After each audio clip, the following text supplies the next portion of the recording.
ఈ శ్రామ్ అనేది తీసుకురావడానికి ముఖ్య ఉద్దేశం ఏంటంటే, మనకి కరోనా వంటి విపత్కర పరిస్థితి వచ్చింది కదండి.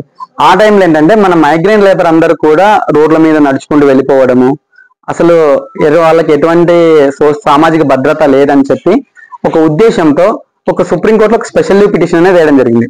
ఆ స్పెషల్ లీవ్ పిటిషన్ నుంచి అసలు మన దేశంలో అసంఘటిత రంగ కార్మికులు ఎంతమంది ఉన్నారు, వాళ్ళకి సంబంధించిన డేటా ఏమైనా ఉందా అనే క్వశ్చన్ రైజ్ అవడంతో దాని ద్వారా పుట్టిందే కార్డు ఈ శ్రామ్ కార్డు. సో ఎవరైతే మన దేశంలో ఈఎస్ఐ పిఎఫ్ లేని అసంఘటిత రంగ కార్మికులందరూ ఉన్నారో, అంటే ఎనీ ఫీల్డ్, మీరు ఏ వర్క్ అని చేయొచ్చు, డ్రైవర్ అవ్వచ్చు, లేదా చేపలు పట్టవచ్చు, లేదా ఏదైనా ఇంట్లో పని చేయొచ్చు, డొమెస్టిక్ వర్కర్స్ అవ్వచ్చు, ఎవరైనా కూడా ఇందులో అర్హులవుతారు. సో ఈ శ్రామ్ కార్డు తీసుకోవడం ఏంటంటే, ఈ శ్రామ్ కార్డు తీసుకోవడానికి మనకు ఈ శ్రామ్ కార్డు తీసుకోవడానికి కావాల్సిన అర్హతలు ఏంటంటే, ప్రతి ఒక్కరు కూడా 16 నుంచి 59 సంవత్సరాల వయసు ఉన్న వాళ్ళ ఉండాలి. 16 నుంచి 59 సంవత్సరాల వయసే ఉండాలి, మరియు ఈఎస్ఐ పిఎఫ్ లేని వర్కర్సే ఉండాలి. సో ఈఎస్ఐ పిఎఫ్ లేకుండా 16 నుంచి 59 సంవత్సరాల వయసు ఎవరైతే ఉంటుందో అందులో అందరికి కూడా అర్హతలే. దీనికి ప్రతి ఒక్క అంటే ఈ వృత్తి వాళ్ళే కవర్ అవుతుంది అనేది లేదు, ఏ వృత్తి వాళ్ళైనా కవర్ అవుతారు. 16 నుంచి 59 సంవత్సరాల వయసు ఉండాలి, ఈఎస్ఐ పిఎఫ్ అనేది ఉండకూడదు. సో ఈ కార్డు చేసుకోవడం అనేది పూర్తిగా ఉచితం, దీనికి ఎటువంటి డబ్బులు చెల్లించాల్సిన అవసరం లేదు. మనకి ఇందులో 12 నంబర్లు ఉంటాయి. ఈ ఉన్నవారు భవన నిర్మాణ కార్మికులు ఎవరైనా పనిచేస్తే వాళ్ళందరూ కూడా ఇందులోకి అర్హులండి.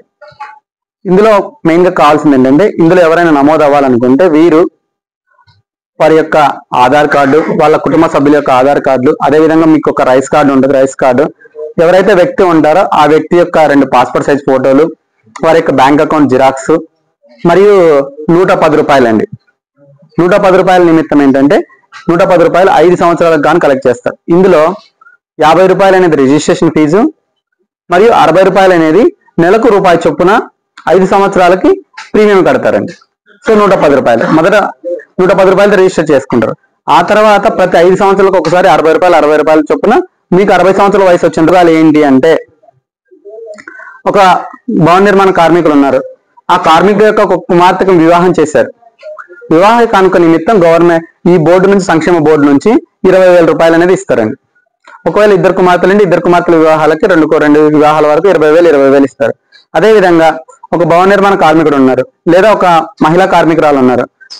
భవన నిర్మాణ కార్మికుడి యొక్క భార్య కానీ, వారి యొక్క కుమార్తె కానీ, లేదా ఆవిడ భవన నిర్మాణ కార్మికులు స్వయంగా పనిచేశారు, వాళ్ళు ఒకవేళ డెలివరీ అవుతే కనుక వాళ్ళకి 2 డెలివరీల వరకు 20,000 రూపాయలు, 40,000 రూపాయలు ఇస్తారు.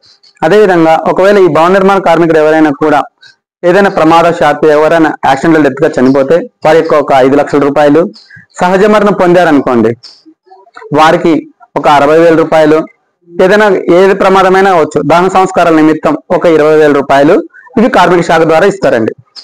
సో ఈ కార్డు మీరు నమోదు చేసుకోవాలంటే కేవలం లేబర్ ఆఫీస్ మాత్రమే రావాలి. ఇది ఈ కార్డు యొక్క ప్రయోజనాలు. ఇందులో మీకు ఏదైనా డౌట్ ఉంటే ఒకసారి చెప్పండి, తర్వాత ఇంకొకటి ఉంది అది కూడా చెప్తాను మీకు.